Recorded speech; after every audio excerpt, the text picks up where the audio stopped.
Got the Queensland Health Minister, Chief Health Officer and Premier providing a COVID update. The last 24 hours. So if I can just say to Queenslanders, please continue to go and get tested as you need to. Any symptoms whatsoever, it's really critical. And there were 18,776 vaccines administered by Queensland Health yesterday. So that means we have in Queensland 68.78% have had at least one dose and 50.3% are now fully vaccinated. So that's fantastic news. Well done to Queensland.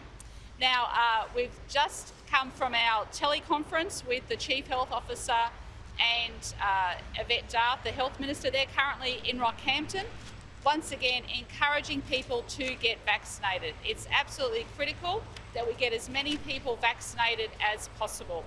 And because we've had such good news over the last week, the Chief Health Officer, Dr. Young, has today advised that we can ease restrictions from 4 p.m. today. So what does that mean?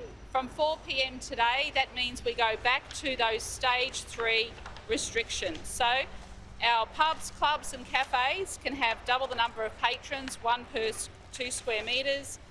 For our young people, dancing is back. You can have 100 people to your home.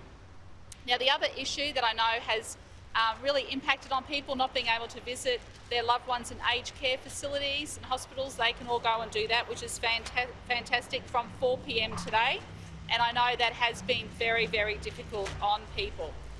So in relation to restrictions, there are still some restrictions that we need to do. And the first thing, of course, is use that check-in app.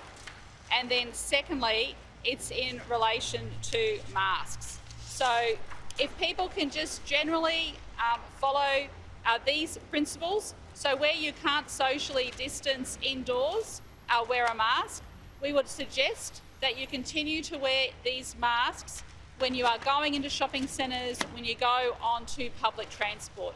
Also, if you are going inside to a cafe, restaurant or pub, you wear your mask going in, you check in, and then you don't need to wear your mask. But if you are feeling compromised that you can't socially distance, then of course the onus is on you if you want to put that mask on. So these masks are very, very vital in terms of stopping any potential spread. But because Queenslanders have done a great job, Dr. Young has advised us this morning that those restrictions can ease.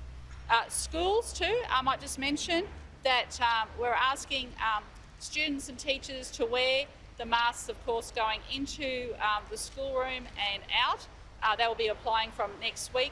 But teachers can remove their masks if they're at the front of the class teaching, and the students can remove their masks if they are seated. So that's also easing it for people as well. And of course, this weekend is our big Super Vax weekend. Once again, I'm just urging people to go and get vaccinated.